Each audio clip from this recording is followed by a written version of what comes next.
Iran శత్రువుల్ని సముద్రంలో ముంచేస్తాం, వారిని జల సమాధి చేస్తాము అంటూ ఉన్నారు sir supreme leader Mustafa Khamenei. Persian Gulf లో అమెరికాకు పనేంటి అని కూడా ప్రశ్నిస్తూ ఉన్నారు.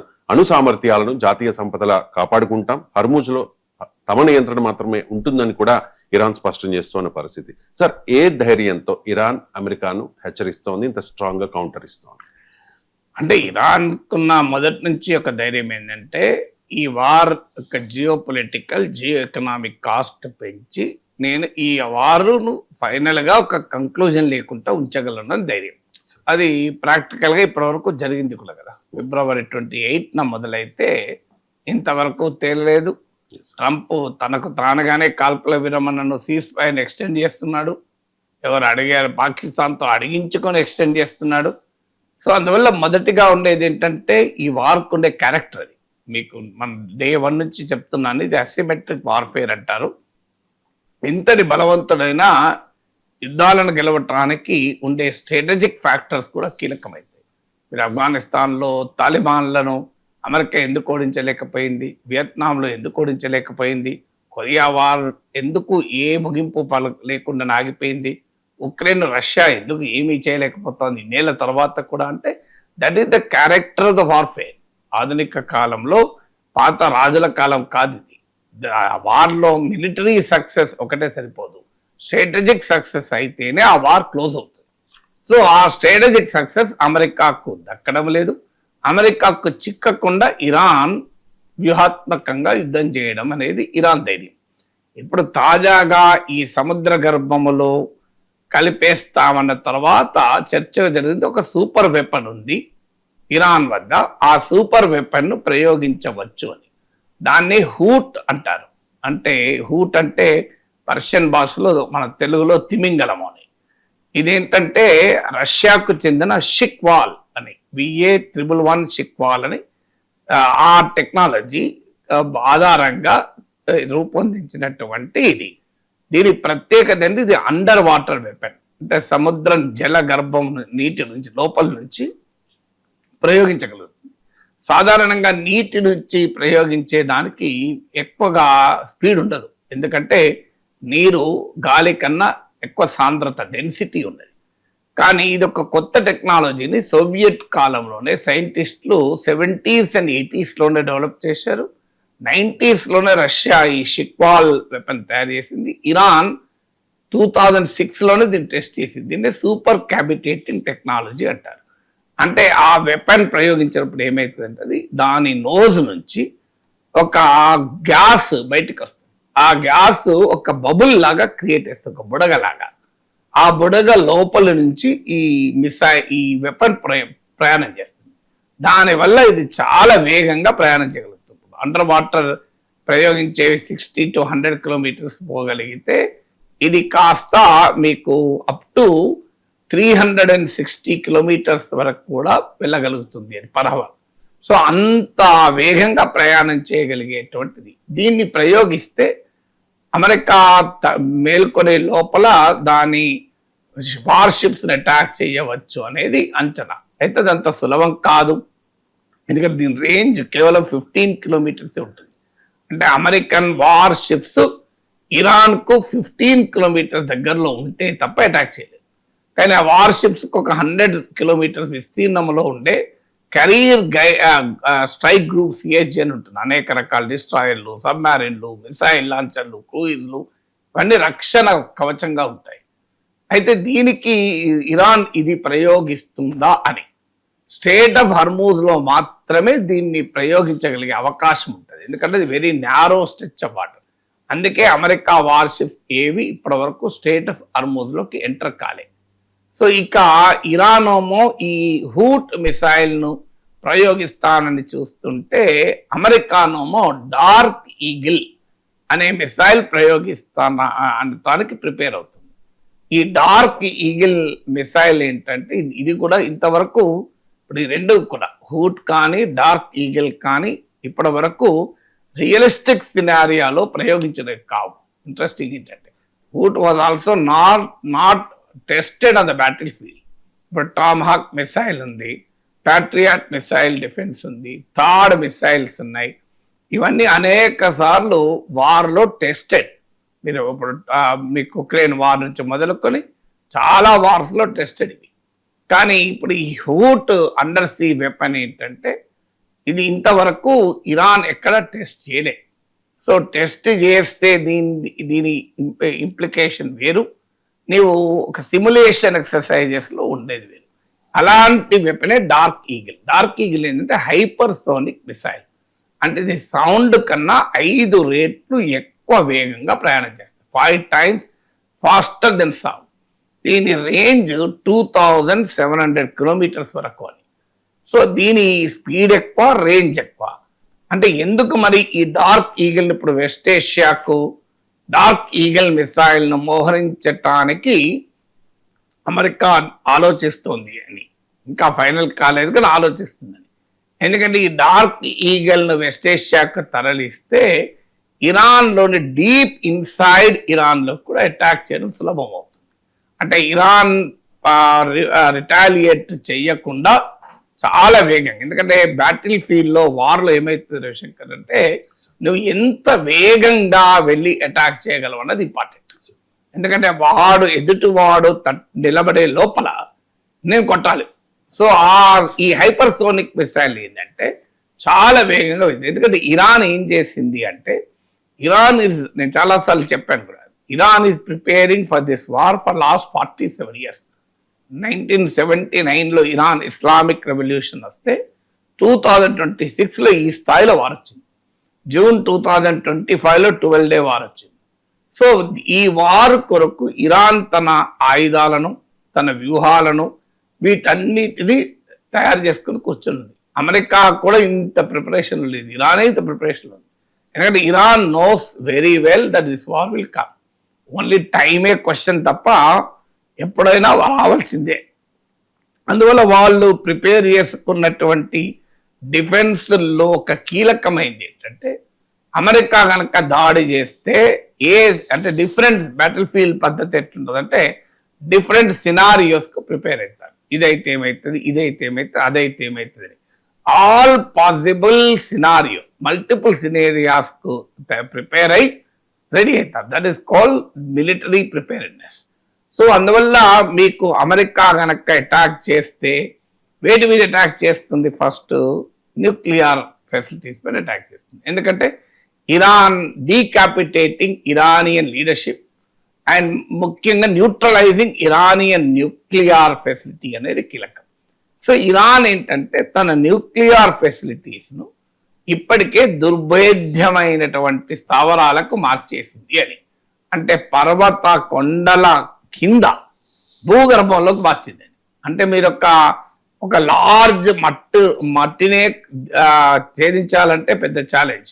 వేల సంవత్సరాలుగా తయారై ఉన్నటువంటి ఒక పెద్ద పర్వతాన్ని ఛేదించి దాని కింద ఒక 600 feet కింద, అంటే ఒక పర్వతానికి 600 అడుగుల కింద ఒక స్థావరం ఏర్పాటు చేసుకుని అక్కడ అణ్వాయుధాలు పెట్టుకుని కూర్చుంది.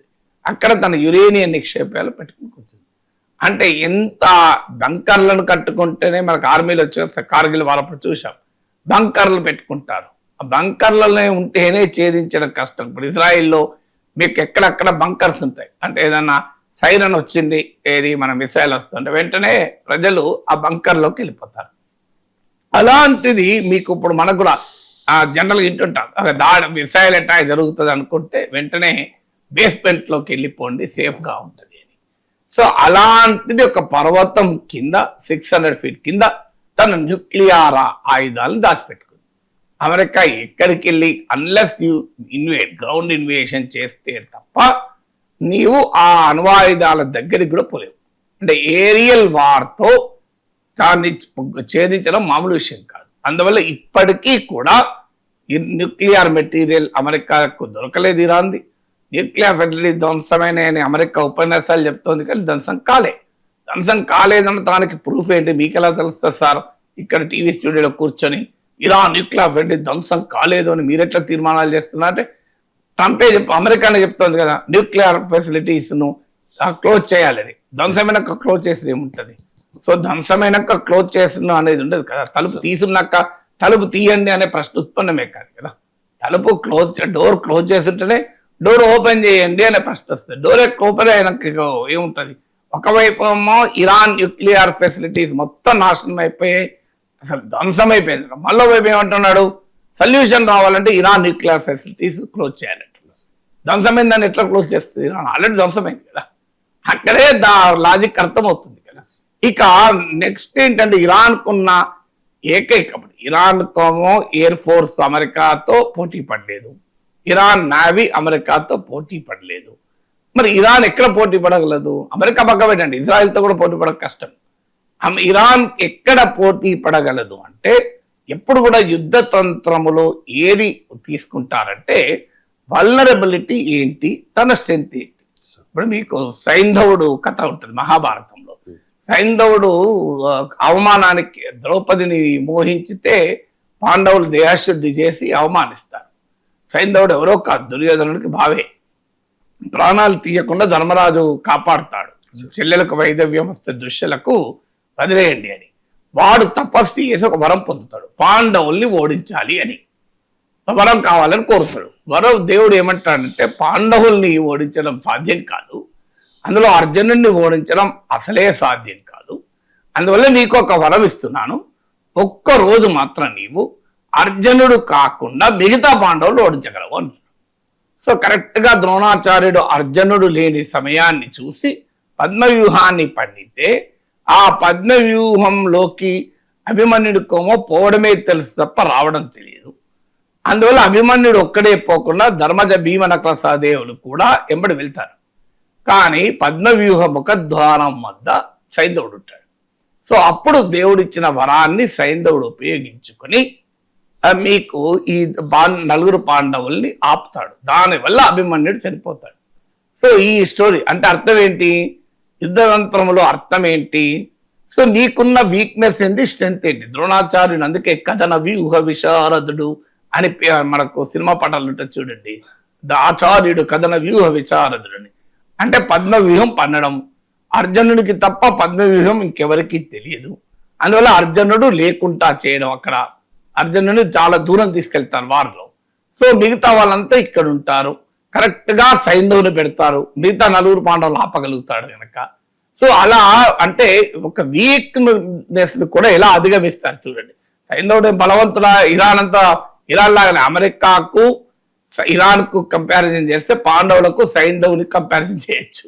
పాండవుల శక్తి సామర్థ్యాల ముందు సైంధవుడు ఎంత, కానీ ఒక సైంధవుడు అనే ఒక బలహీనుడు మొత్తం మీకు మహాభారత యుద్ధ దాన్ని అవుట్కమ్ నే మార్చాడు కదా. అభిమన్యునే చావు కారణమై ఆఖరికి పాండవుడు ఇంత విజయం సాధించిన చివరికి అభిమన్యుడు లేడు. యువరాజు ఎవరిని చేశాడు, అభిమన్యుడి కుమారుడైన పరీక్షిత్తుని చిన్న పిల్లవాడిని చేశారు. పాపం అప్పుడే పుట్టిన పిల్లవాడిని యువరాజుగా చేయాల్సి వచ్చింది. ఇంత హారబుల్ గా పరిస్థితి ఎందుకు వచ్చింది అంటే కారణం ఒక సైంధవుడు.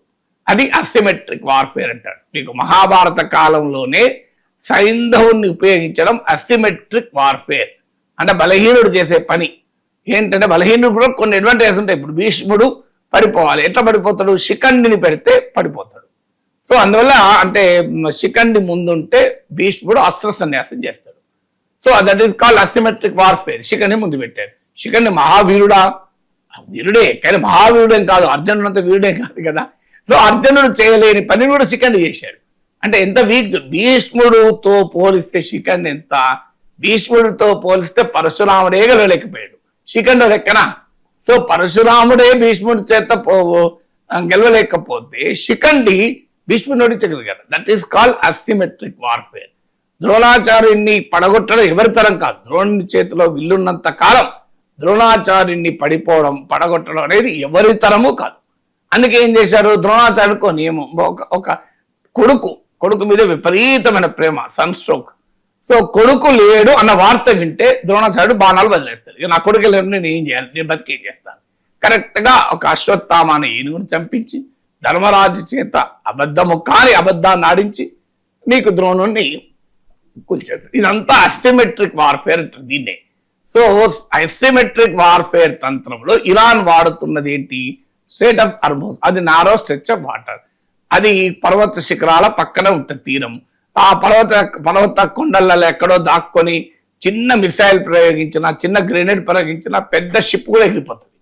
సో ఎందుకంటే నేను ఇద్దరు ఉదాహరణలు చెప్పాను. ఒక బిల్డింగ్ మీదకి ఉండి ఒక BMW కార్ మీద రాయి విసిరినట్టు ఉంటుంది అని. సో అదొక అడ్వాంటేజ్ వాడుకున్నారు. సో ఇలా ఇరాన్ ఉండే అడ్వాంటేజెస్ ఇరాన్ ఉండడం వల్ల ఇరాన్ ఏం చేసిందంటే తన న్యూక్లియర్ ఫెసిలిటీస్ ను, తనకున్న జాగ్రఫీని, టెరెన్ ని ఆయుధంగా వాడుకొని, ఇరాన్ లో పర్వతాల శ్రేణులు ఉంటాయి. సో ఆ పర్వతాలకి దిగువన పెట్టుకున్నది. అలాగే ఇరాన్ ఉండే మరో పవర్ఫుల్ ఏంటంటే మిసైల్. అంటే ఎసిమెట్రిక్ వార్ఫేర్ లో నీకు అన్నిట్లో సుప్రమసీ రావాల్సిన అవసరం లేదు. ఒక్క దాంట్లో నీకు స్ట్రాంగ్ ఉంటే నీవు బ్రహ్మాండంగా పైకి వస్తావు. శ్రీనివాస రామానుజన్ గొప్ప గణిత శాస్త్రవేత్త ఉన్నాడు. ఆయన బయాలజీలో ఫెయిల్ అయ్యాడు, కానీ ఏమైంది, ఏం కాలే కదా, మ్యాథమెటిషియన్, ప్రపంచ ప్రఖ్యాత మ్యాథమెటిషియన్ అయ్యాడు. సో అలా ఇరాన్ ఏం చేసింది, తెలివిగా తనకు ఆర్మీ, నేవీ, ఎయిర్ ఫోర్స్, ఇందులో అమెరికాతో దగ్గరలో పోలేదు. అందువల్ల మిసైల్ కెపబిలిటీని పెంచుకున్నది. సో ఇరాన్ దగ్గర ఎలాంటి మిసైల్స్ ఉన్నాయి ఇప్పటికీ ఎవరికి తెలియదు. ఇంకా ఇరాన్ బయటికి తీయని మిసైల్స్ కూడా ఉన్నాయి. ఆ మిసైల్ లాంచర్లను అమెరికా అటాక్ చేస్తుంది కనుక దాన్ని డీప్ ఇన్సైడ్ ఇరాన్ తీసుకున్నది. అంటే దాన్ని అటాక్ చేయాలంటే ఇరాన్ జనాభా ఉన్న ప్రాంతాల మీదుగా వెళ్ళి అటాక్ చేయాలి. అది అంత సాధ్యం కాదు. ఇప్పుడు అమెరికా కూడా 1,00,000 మందిని చంపి ఇరాన్ ఓడించలేదు కదా, అది ప్రాక్టికల్ గా జరగదు. ఎందుకంటే అమెరికాలో మామూలు విప్లవం రాదు కదా. సో అందువల్ల ఏం చేస్తున్నాడంటే ప్రెసిషన్ స్ట్రైక్ కెపబిలిటీ ఉండాలి అంత దూరాన్ని. అందుకే ఇప్పుడు ఈ డార్క్ ఈగిల్ ని ప్రయోగించి ఇరాన్ మధ్యలో డీప్ ఇన్సైడ్ ఇరాన్ ఉన్న మిసైల్ కెపబిలిటీని అటాక్ చేయాలన్నది ప్లాన్. అందువల్ల యుద్ధం అంటే అది కదా, ఒకరిపైన ఒకరు పైచేయి సాధించడానికి తమకున్న సర్వశక్తులు, వ్యూహాలు వాడతారు. ఇప్పుడు రాబోయే యుద్ధం ఏంటి, ఇప్పుడు అన్ని వార్స్ అన్ని మోర్ టెక్నాలజికల్ వార్స్. అందువల్ల డార్క్ ఈగిల్ వర్సెస్ హూట్ జరుగుతుందా అనేది ఇప్పుడు చూడాలి.